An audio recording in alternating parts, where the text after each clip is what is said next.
샬롬, 샬롬. 네, 지난 한 주간 동안 평안하셨습니까? 오늘 우리는 창세기 25장 19절부터 28장 9절까지 톨도트 파라샤를 불리는 깊은 영적 장을 함께 탐구하려고 합니다.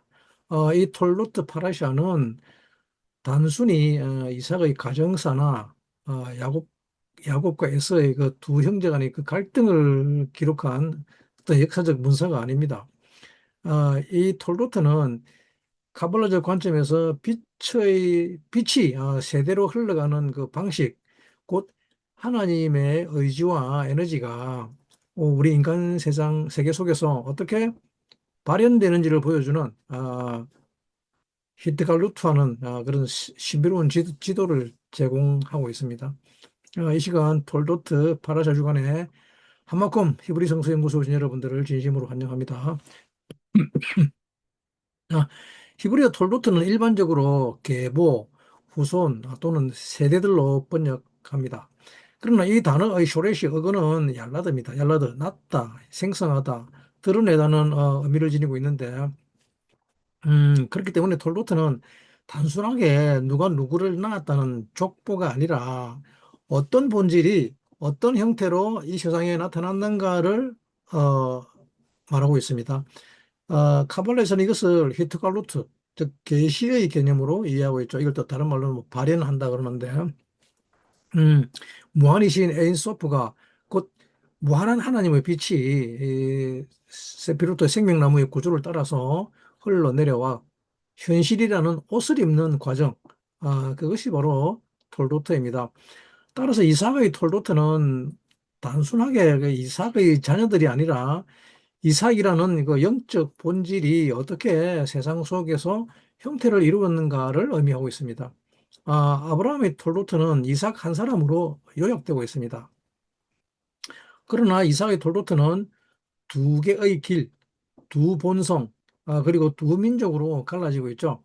하나는 에서라고 하는 즉각적인 충동과 즉 물질적인 네페시의 기초적 생명력의 상징을 말하고 있으며, 다른 하나는 야콥이라고 하는 내적 추구와 영적 정열인 네샤마의 영적 지성의 상징을 말하고 있습니다.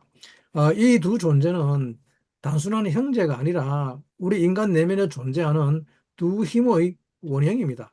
그래서 이 둘은 쌍둥이로 태어납니다. 성경은 이 파라사를 통해서 인간은 어떤 본성을 선택해서 자신의 톨도트를 만들어 가는가라는 질문을 던지고 있습니다.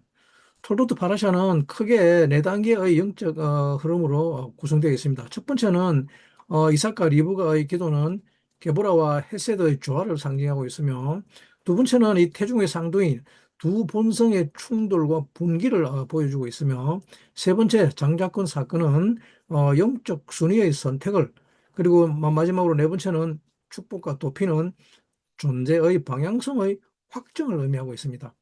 이 네 흐름은 어, 카발라의 생명나무 구조와 정확히 맞물리고 있습니다. 아브라함은 헤세드, 즉 자비를 상징하며, 이삭은 게부라, 힘과 경계를, 그리고 야곱은 디플레트, 조화와 중심을 상징하고 있죠. 그러므로 톨도트는 생명나무의 중심축이 어떻게 형성되어 가는 과정을 보여주는 파라샤입니다. 톨로트는 우리에게 이렇게 묻고 있죠. 너의 내면에는 에서와 야곱이 함께 있다. 그런데 너는 오늘 어떤 본성을 선택해서 너의 톨로트를 만들어 갈 것인가? 라고 질문하고 있습니다. 충동의 길인가? 아니면 영적 정열의 길인가? 즉각적 만족인가? 아니면 장기적 축복인가?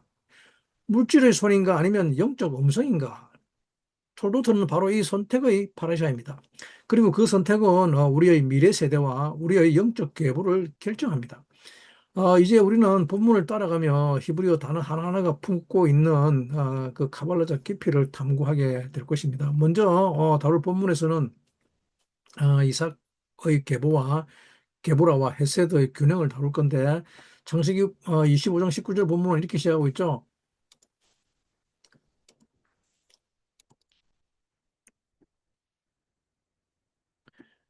톨로트 빛이 세대로 흐르는 길이라고 합니다.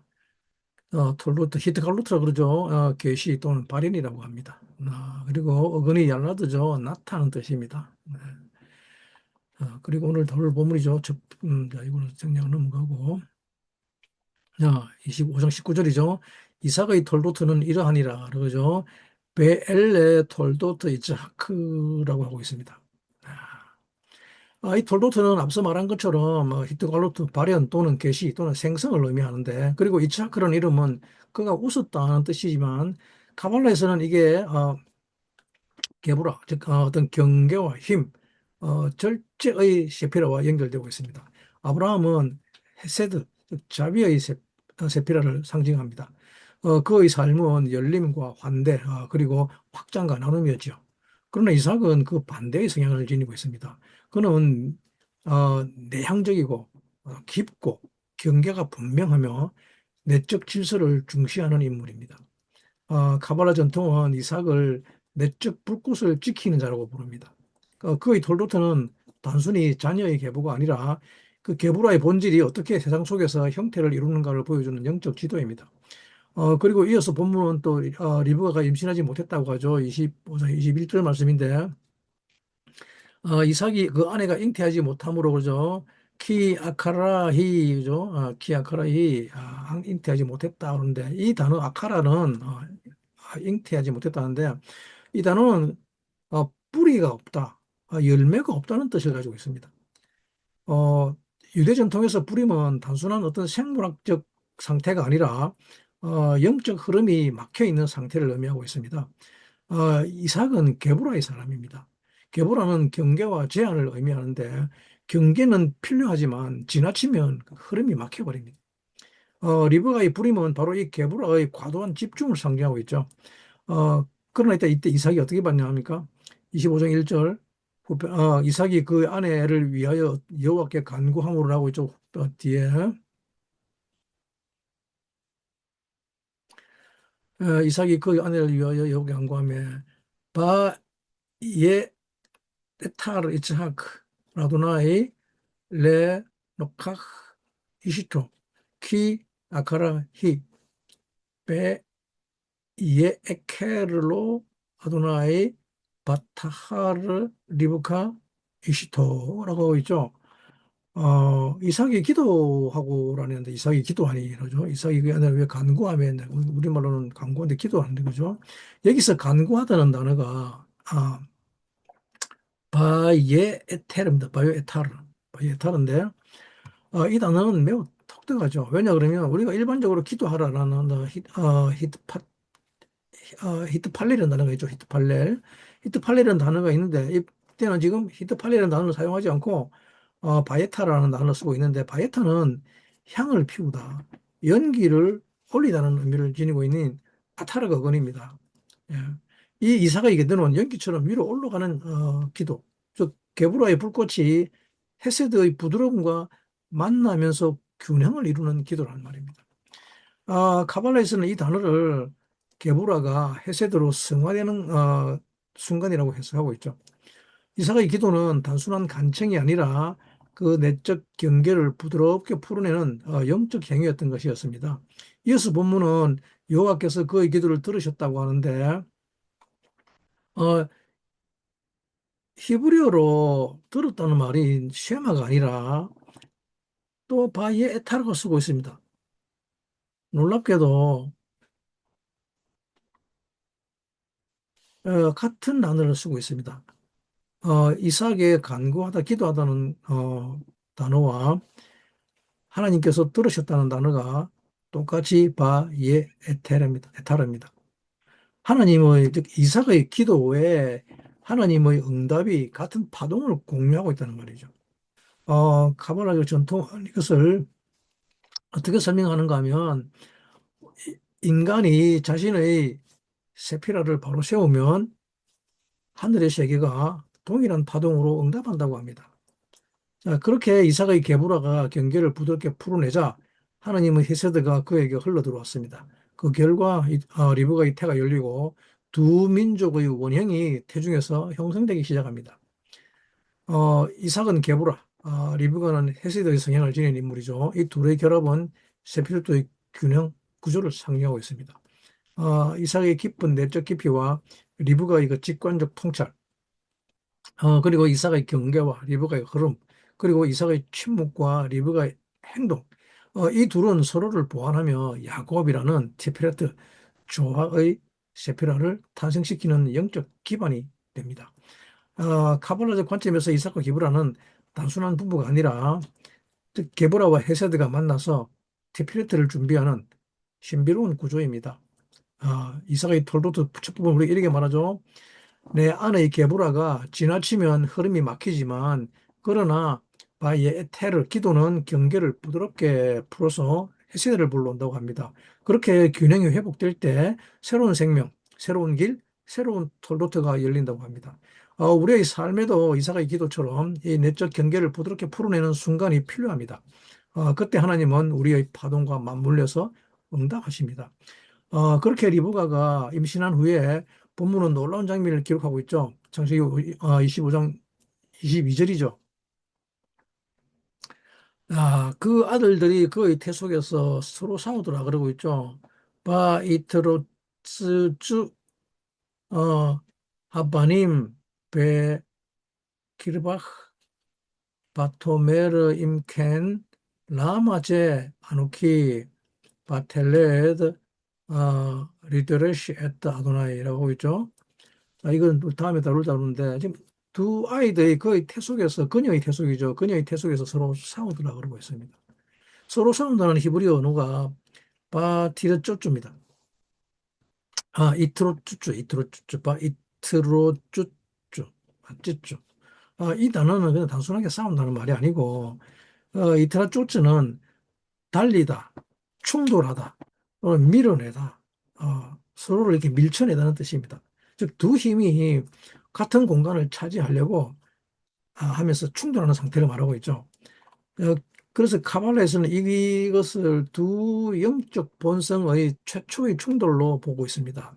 이 충돌은 단순한 태아의 움직임이 아니라 우리 인간 내면에 존재하는 두 길의 원형적 갈등을 알려주고 있죠. 그리고 리브가가 25절에 해설을 하는데 어, 이트 이트로 스주 먼저 나온 자는 붉고 전신이 가옷 같아서 이름을 에스라하였고라 하고 있죠. 바예제 하리숑 아담모니 굴로 케 에데렛 셰알 바이크레우 셰무 에사라고 하고 있죠. 어, 먼저 나온 첫 번째를 에사브라고 합니다. 에사, 우리말로 해서 히브리말로 에사브 좀 에사브. 이 이름은 히브리어 아수이라는 단어에서 나왔습니다. 아수이는 이미 만들어져 있는 완성된이라는 뜻입니다. 그렇기 때문에 에서는 어떤 성향인가 그러면 즉각적인 완성이죠. 리디메이드입니다. 그죠? 그리고 즉각적 충돌, 즉각적 행동을 상징하고 있습니다. 이 에서를 카발라주의적 관점에서 네페시의 기초적 생명력과 본능적 욕구의 원형으로 보고 있습니다. 에서의 특징은 다음과 같습니다. 즉각적 만족과 물질적인 충동, 그 감각적 세계에 대한 강한 집착과 지금 당장 뭔가를 얻고자 하는 욕망, 그리고 깊은 내적 성찰보다는 외적 행동을 우선하는 것을 보여주고 있죠. 그래서 에서의 붉은색 아돔은 털마의 모습은 카발라에서의 물질적 세계의 밀도와 거칠음을 상징하고 있습니다. 에서의 본질은 나쁜 것이 아닙니다. 그는 행동력과 힘, 생존력을 상징하고 있습니다. 문제는 그 힘이 영적 방향성이 없이 사용될 때입니다. 그리고 이어서 둘째가 나오죠. 둘째가 나오는데, 어, 자, 아다메르트, 가독 같다 그랬죠. 거의 털이, 온몸에 털이 가독 같다는 것은 우리가 늘 다뤘죠. 붉은 가독, 망토인데 망토. 그도 즉 자기 영광이라 그러죠.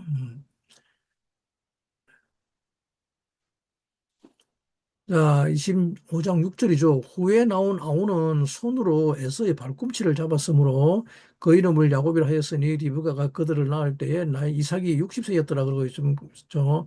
베아카라이 켄 야짜 아히브 바 예또 오헤젯 바 야곱 아사 에사브, 바이크라 셰모 야콥, 베 이스하크 벤 시심 시나, 음, 베 레데트 오탐이라고 하고 있는데, 발꿈치는 우리의 발 뒤꿈치는 가장 낮은 자리죠, 그죠? 특별히 뭐 신경도 안 쓰고 살펴보지도 않습니다. 가장 마지막. 근데 가장 또 겸손한 자리라 그러죠. 어, 이 카발레스 야곱은 네샤마의 영적 지성과 우리 인간의 내적 정열의 원형입니다. 야곱의 특징은 다음과 같습니다. 깊은 내적 성찰과 영적 우선순위, 그리고 장기적인 비전, 즉각적 만족보다 미래의 축복을 선택하며 조화와 균형을 추구하는 성향을 말하고 있습니다. 네. 그 야곱은 발꿈치를 붙잡고 태어났습니다.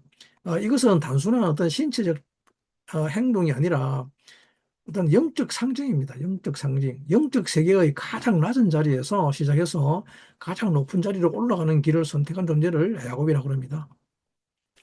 야곱은 티페레트, 즉 조화와 균형, 중심의 세피라를 상징하고 있습니다. 그리고 이어서 23절에 하나님은 리브가가 이렇게 말하고 있죠. 야곱,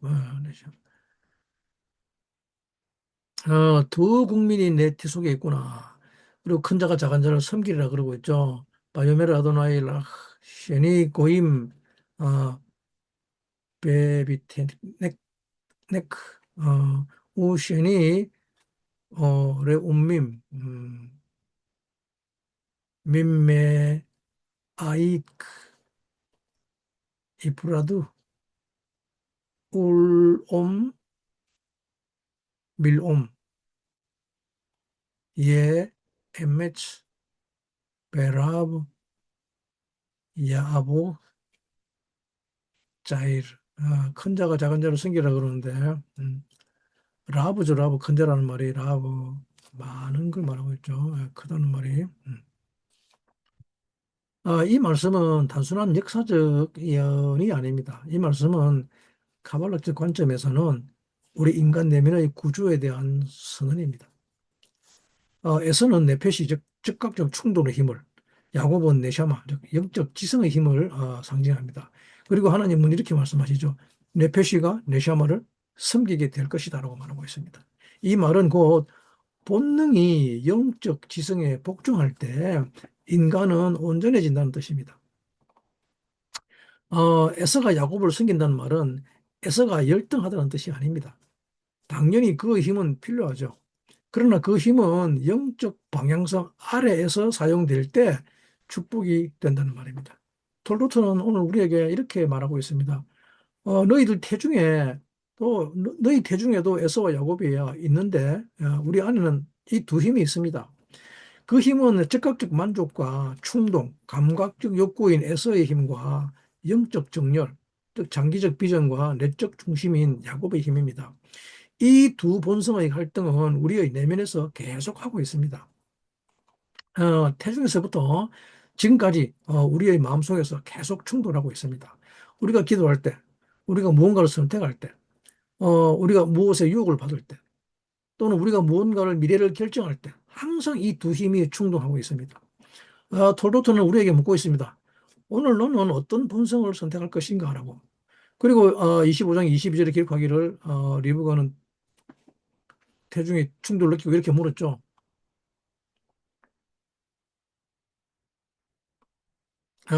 이러면 어찌할꼬, 그죠? 이러면 어찌할꼬.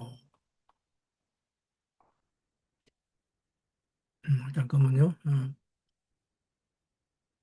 이렇게 되면 어찌할꼬. 라마.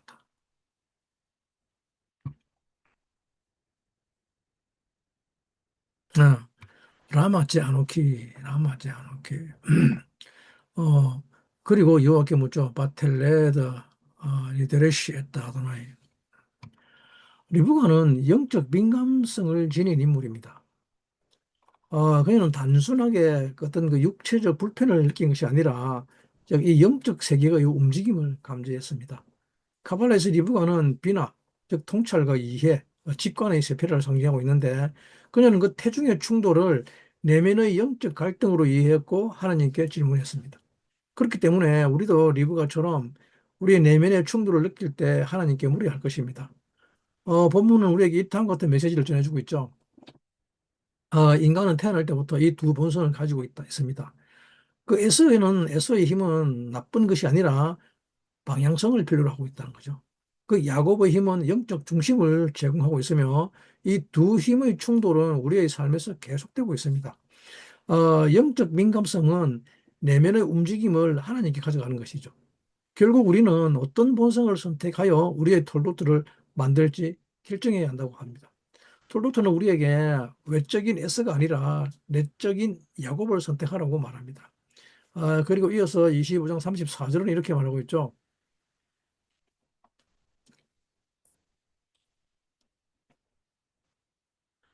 에스가 장자의 명분을 가볍게 읽었더라고 하고 있죠. 바 이베즈 아삽 에따 하 부카라 이부카라 하부코라. 자, 장자의 명분을 베코라라고 하고 있는데 부코라 이 단어는 단순히 첫 번째의 권리가 아니라 영적 우선순위를 의미합니다. 부코라는 빛의 흐름, 영적 책임의 우선권, 그리고 하나님의 계획을 먼저 받는 자리인 세피로의 최상단 자리에서 내려오는 첫 번째 에너지를 상징하고 있죠. 즉, 장자의 권리는 누가 먼저 태어났는가의 문제가 아니라 누가 하나님의 빛을 먼저 받을 준비가 되어 있는가의 문제입니다. 자, 에스가 장자의 명분을 가볍게 여겼다는 것은 그가 영적 우선순위를 경멸했던 뜻입니다. 에서가 야곱에게 장자의 명분을 넘긴 사건은 단순한 형제 간의 거래가 아닙니다. 히브리어 단어들은 이 사건의 영적 본질을 드러내고 있죠. 이어서 에서가 야곱에게 말하고 있죠. 내가 피곤하니 그러죠. 내가 피곤하니. 야에 바노키. 근데 피곤하다는 IF는 교만과 과열 또 충돌을 의미하고 있다는 겁니다. IF는 단순한 육체적 피곤함이 아니라 영적 소진, 즉 내적 방향성의 상실을 의미하고 있습니다. 이것을 네페시가 네샤마의 빛을 잃은 상태라고 설명하고 있습니다. 에서의 피곤함은 그 영적 감각이 흐려졌음을 말하고 있습니다. 그리고 에서가 야곱에게 말하죠. 음, 자, 이 팥죽은 에서의 충돌적 본성을 자극하는 상징적 음성이죠. 아, 에서가 팥죽을 선택한 것은 그가 즉 즉각적 만족을 영적 우선순위보다 앞세웠다는 것입니다. 이어서 34절에 이렇게 하죠. 에서가 장자의 명분을 가볍게 얘기했더라 그러는데 가볍게 얘기했다는 말이 바이베즈입니다. 바이베즈. 바이베즈는 가볍게 연기다, 무가치하게 얘기다는 뜻인데 이것은 카발레에서는 이것을 영적 빛을 거부하는 행위로 보고 있습니다. 에서가 장자의 명분을 경멸하는 순간 그 빛의 흐름에서 스스로 분리해 버렸습니다. 야곱은 형 에서에게 팥죽을 주는 대가로 장자의 명분인 부코라를 요구하죠. 같이 부가치한 거죠. 어, 바요메르 야코 미크라 카욤 에트하 부코레트카 리 나에게 팔아라 그러죠. 이것은 단순한 거래가 아니라 영적 선택입니다. 야곱은 즉각적 만족보다 어떤 장기적인 축복, 그리고 배부름보다는 영적 우선권을, 당장의 배고픔보다는 미래의 빛을 선택했습니다. 어, 카발라 관점에서 야곱은 호크마와 비나의 세피로트가 상승하는 길을 선택했다는 것입니다. 그는 영적 구조를 이해하고 움직이는 자였습니다. 하나님은 왜 장자의 명분을 에서가 아닌 야곱에게 넘겼을까요? 이유는 간단합니다. 영적 우선순위를 선택하는 자가 장자라는 말입니다. 에서가 육신적으로는 먼저 태어났지만 장자권, 즉 영적 우선순위는 야곱이 먼저 선택했습니다. 에서는 장자의 명분을 경멸했지만 야곱은 장자의 명분을 갈망했습니다. 카발에서는 이것을 빛의 전환이라고 합니다. 빛은 그 빛을 소중히 여기는 자에게로 이동하게 되어 있습니다. 장자의 명분은 특권이 아니라 하나님의 빛을 먼저 받고 그 빛을 세상에 전달하며 영적 계보를 이어가는 책임입니다. 야곱은 이 책임을 받아들였습니다. 즉 장자의 명분은 영적 책임입니다. 하지만 에서에게는 이 책임이 부담이었습니다. 에서가 장자의 명분을 넘긴 것은 그가 영적 책임을 감당할 준비가 되어 있지 않았기 때문입니다. 이 본문은 우리에게 다음과 같은 메시지를 주고 있죠. 장자의 명분은 영적 우선순위다. 그리고 즉각적 만족은 영적 미래를 가린다고 합니다.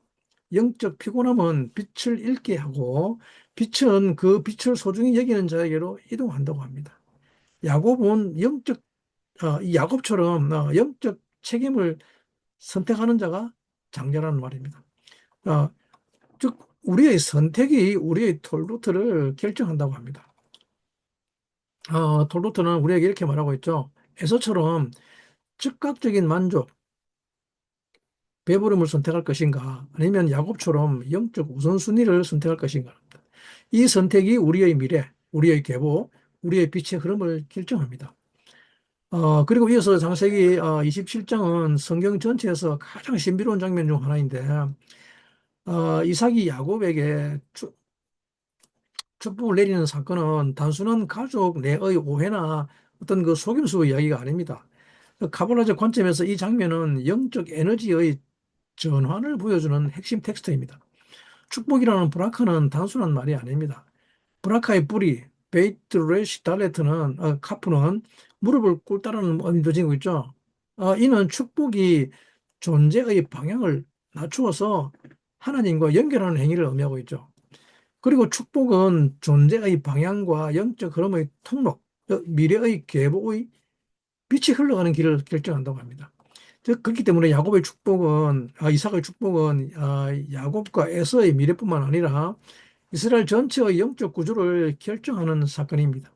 이때 리브가는 이 사건의 중심에 서 있죠. 그녀는 이삭이 에서를 축복하려는 것을 듣고 야곱에게 축복을 받게 하기 위해서 움직이고 있죠. 리브가의 이 행동은 어떤 단순한 모성적 편애가 아닙니다. 카발라에서는 그녀를 비나, 즉 통찰, 이해, 직관의 세피라트로 보기 때문입니다. 비나는 호크마, 즉 지혜의 씨앗을 현실 속의 형태로 만드는 능력이죠. 그렇기 때문에 어, 비나는 건축하다는 뜻을 가지고 있죠. 그렇기 때문에 리브가는 어, 에서는 영적 책임을 아직 감당할 준비가 되어 있지 않았다는 것을 이해하고 있었죠. 그러나 야곱은 장자의 명분을 소중히 여긴다는 것을 알고 그 축복은 영적 방향을 결정한다는 것을 그리고 이삭은 게보라의 사람이라 외적 모습에 더 민감한 것을 알고 있죠.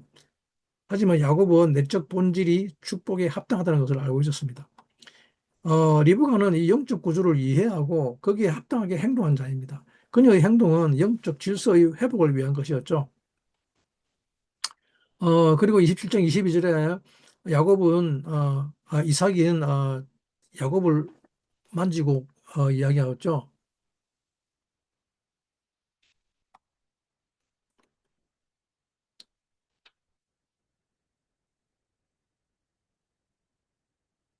자, 음성은 야곱의 음성이나 손은 에서의 손이로다 그러고 있죠. 바요메르 하콜 야곱 베하야딤 베야데이 에사. 자, 이 구절은 사실은 카발라에서 굉장히 중요한 상징으로 사용되는데 음성, 소리는 조화의 상징입니다. 음성은 존재 내면의 진동과 그 영적 중심 그리고 티피레트를 상징합니다. 야곱은 티피레트의 사람입니다. 그의 음성은 영적 중심에서 나오는 진동이라는 말입니다. 근데 우리의 손은 말쿠트, 즉 현실의 세계입니다. 손은 행동, 현실, 물질 세계, 말쿠트를 상징하고 있습니다. 그래서 이 에서의 손은 물질적 힘과 즉각적 행동을 상징하고 있죠. 이삭은 이 둘의 불일치를 느낍니다. 그래서 소리는 야곱의 소리로 돼 손은 에서의 손이다라고 하고 있습니다. 카발에서는 이것을 영적 세계와 물질적 세계의 충돌로 해석합니다. 야곱은 영적 중심을 지녔지만 현실의 옷은 S의 옷을 입었죠. 이것은 영적 본질이 물질적 형태를 통해서 나타나는 복잡한 구조를 보여주고 있는데 이삭은 의심했지만 결국 야곱을 축복하죠. 그 이유는 단순한 속임수 때문이 아닙니다. 카발라 관점에서 이삭은 영적 진동 음성을 통해서 야곱의 본질을 느꼈죠. 게보라의 사람인 이삭은 외적 형태보다 내적 진동에 더 민감하다는 말입니다. 야곱의 그 음성은 그의 영적 중심을 드러냈습니다. 이삭은 이 아이가 축복받을 자라는 것을 영적으로 직감했습니다. 그리고 이삭은 야곱에게 축복을 하는데 27장 27절에서 29절 말씀이죠. 하늘의 이슬과 땅의 기름짐과 풍성한 곡식과 포도주 그리고 민족의 주권과 형제들의 복종을 축복하는데 이 축복은 단순한 물질적 풍요를 말하는 것이 아닙니다. 카발에서는 이것을 영적 구조의 완성으로 보고 있습니다. 하늘의 이슬 탈은 뭡니까? 탈은 호크마의 빛이 말꽃으로 내려오는 상징입니다. 그래서 신약에서는 이것을 어린 아이로 상징하고 있죠. 그리고 땅의 기름짐, 쉐미네 하엘레츠는 뭡니까? 비나의 풍성함을 말하고 있죠. 그리고 곡식과 포도주는 테필리트에 좋아합니다. 그리고 포도주는 뭡니까? 소드, 게브라의 깊이를 상징하고 있죠. 그리고 민족적 주권, 이것은 네차크와 호드, 승리와 영광의 세피라가 야곱에게 부어짐을 의미하고 있죠. 그렇기 때문에 이삭의 축복은 야곱에게 이 세피로트 전체의 균형 구조를 부여하는 행위였죠. 후에 에서가 돌아와서 자신이 속아서 것을 깨닫고 이삭에게 울부짖으면서 말하죠. 그러나 이삭은 말하죠. 내가 이미 그를 축복했고 그는 축복을 반드시 받을 것이다라고 하고 있죠. 27장 33절 말씀인데 내가 그를 축복하였고 그는 반드시 복을 받을 것이라. 바요메리아하고 하시에브알리 하욤 카욤 베샤부알로 에트 브라카토 레 아야코. 자, 그죠? 자,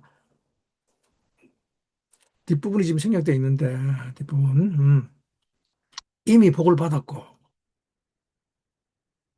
배감 바로 그 이후에 반드시 그렇게 될 것이다 말이죠.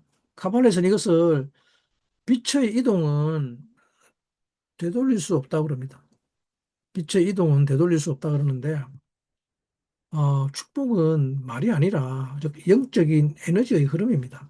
한번 흐름이 이동하면 그 방향은 바뀌지 않습니다. 야곱은 이미 빛의 흐름을 받았습니다. 그렇기 때문에 본문은 오늘 우리에게 다음과 같은 메시지를 주고 있죠. 축복은 존재의 방향을 결정합니다. 그리고 영적 본질은 음성에서 드러난다고 합니다. 그리고 물질적 형태는 손에서 드러난다고 하고 있고, 그리고 영적 진동은 선택하는 자가 축복을 받습니다. 그리고 빛은 그것을 소중히 여기는 자에게도 이동합니다. 어, 축복은 되돌릴 수 없는 영적 흐름입니다. 그렇기 때문에 우리의 내면의 음성이 우리의 미래를 결정한다. 돌로트는 우리에게 이렇게 말하고 있죠. 너의 음성은 야곱의 음성인가? 그리고 너의 손은 에서의 손인가? 라고 합니다. 내면의 진동이 외적 행동과 일치할 때 축복은 온전히 흐르게 됩니다. 축복을 야곱에게 빼앗겼다고 느낀 에서는 크게 분노하죠. 성경은 그의 감정을 이렇게 표현하죠. 에서는 야곱을 미워하였다고 하고 있는데, 에서는 야곱을 미워하여 바이스톰 에사브 에트 야곱 뒤에 거는 생략했습니다. 바이스톰입니다. 이 단어는 단순히 미워하다가 아닙니다. 어근이 뭡니까? 사탄이죠, 사탄.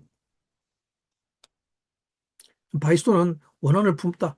내면 깊은 곳에서 증오를 저장하다는 뜻입니다. 아, 지속적이고 구속적인 적대감을 말하고 있죠. 바이스톰은 사탄의 어근과 같습니다. 카발에서는 이 단어를 게브라가 왜곡된 형태로 폭발하는 상태라고 설명하고 있습니다. 에서의 분노는 그의 내패시, 즉 본능적 생명력이 영적 방향성을 잃고 파괴적 형태로 변질된 모습입니다. 에서의 분노는 단순한 감정이 아니라 영적 구조의 붕괴를 상징하고 있습니다. 그래서 리브가는 야곱에게 도피를 명하죠. 그리고 야곱은 하란으로 떠납니다. 야곱의 도피는 단순히 형의 분노를 피한 것이 아니라 카발로적 관점에서 야곱의 도피는 영적 재배치를 말하고 있습니다. 어, 영적 재배치는 다른 것이 아니라 새로운 세피로트로 이동하고 새로운 영적 환경에서 성장하게 하고 그리고 빛의 흐름이 새로운 통로를 찾는 과정과 존재의 방향이 재정렬되는 순간을 나타내고 있습니다. 야곱은 축복을 받았지만 그 축복은 하란이라는 영적 훈련 장소에서의 형태를 갖추게 되죠. 야곱의 도피는 그 영적 여정의 시작이라는 말입니다. 그리고 야곱이 떠나기 전에 이삭은 그에게 다시 축복하죠. 전능하신 하나님이 내게 복을 주고라고 했죠. 28장 3절에. 이 축복은 첫 번째 축복과 다릅니다.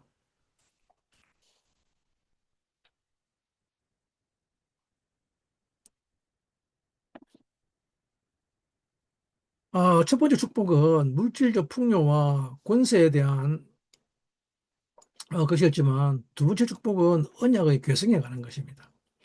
이삭은 야곱에게 아브라함에게 주셨던 언약을 다시 부여하고 있죠. 땅의 약속, 민족의 약속, 하나님의 임재의 약속을 약속합니다. 카발에서 이것을 케테르의 세피라가 야곱에게 부여되는 순간이라고 합니다. 야곱은 이제 단순히 축복받는 자가 아니라 언약의 계승자가 됩니다. 에서는 야곱이 축복을 받고 떠나는 것을 보고 자신의 결혼이 부모에게 기쁨이 될 줄 알고 기쁨이 되지 않는 것을 알고 그래서 그는 이스마엘에 딸과 결혼하죠. 28장 9절에서 이 행동은 그가 아직까지도 영적 구조를 이해하지 못한 채 외적 행동으로 문제를 해결하려고 하는 시도였습니다. 카발레에서는 이것을 호드의 왜곡된 형태라고 합니다. 호드 영광이 왜곡된 형태입니다. 호드는 외적 형태를 통해서 영적 진리를 드러내는 능력인데 그러나 에서는 외적 행동만 바꾸고 내적 본질은 바꾸지 않았습니다. 즉 그의 결혼의 선택은 영적 불협화음을 상징하고 있죠. 본문은 야곱과 에서가 완전히 다른 길을 걷기 시작하는 결정적 분기점을 보여주고 있습니다. 즉 야곱의 길은 영적 재배치와 언약의 개성 그리고 빛의 흐름을 따라가는 여정과 내적 중심의 강화 그리고 미래의 이스라엘을 준비하는 과정인 반면에 에서의 길은 분노와 영적 방향성의 상실과 외적 행동으로 문제를 해결하는 시도입니다. 내적 본질의 변화가 없이 빛의 흐름에서 점점 멀어지는 길을 선택하고 있는 것이죠. 톨도트는 오늘 우리에게 이렇게 말합니다. 두 길은 태중에서 이미 시작되었고, 결정되었고, 이제 완전히 다른 방향으로 흘러간다고 합니다. 본문은 우리에게 다음과 같은 메시지를 주고 있죠.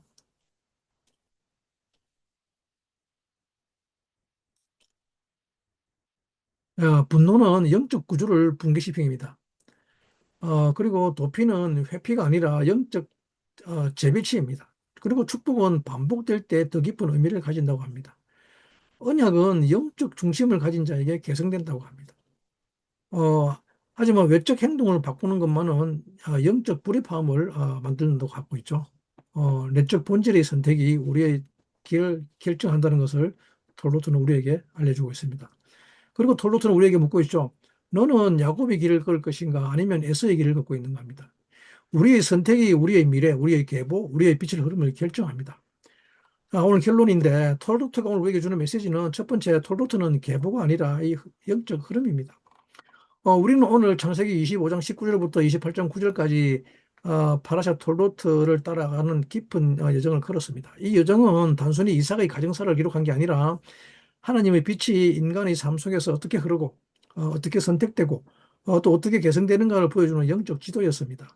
톨루트는 세대라는 뜻이지만 카발라적 관점에서 톨루트는 계시와 발현과 생성, 즉 흐름을 의미합니다.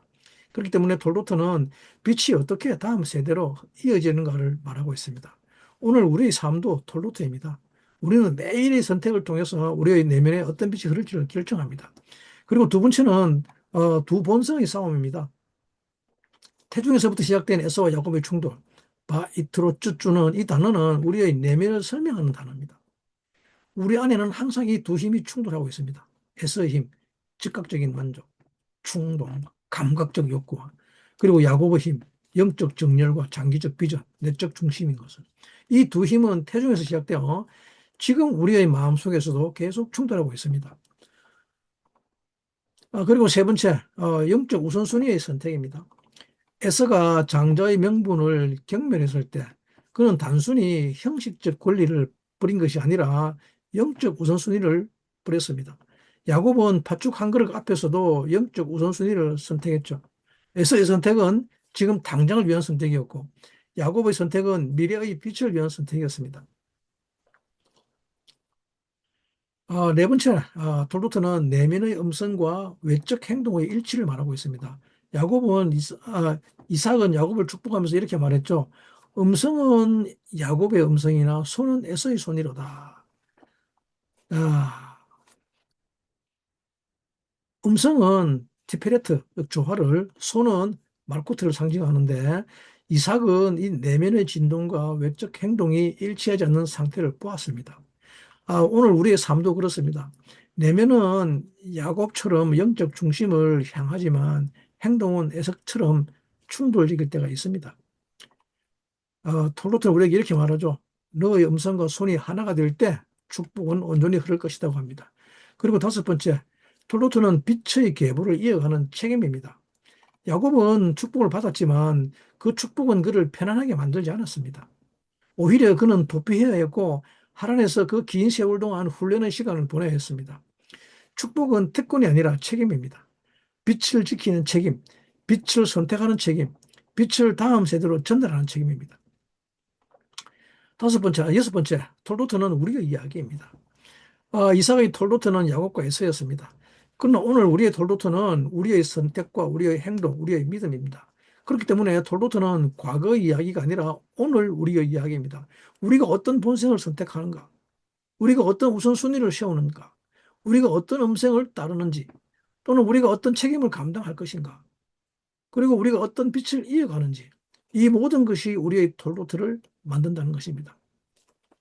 자, 결론의 메시지는 너의 톨로트를 선택하라 합니다.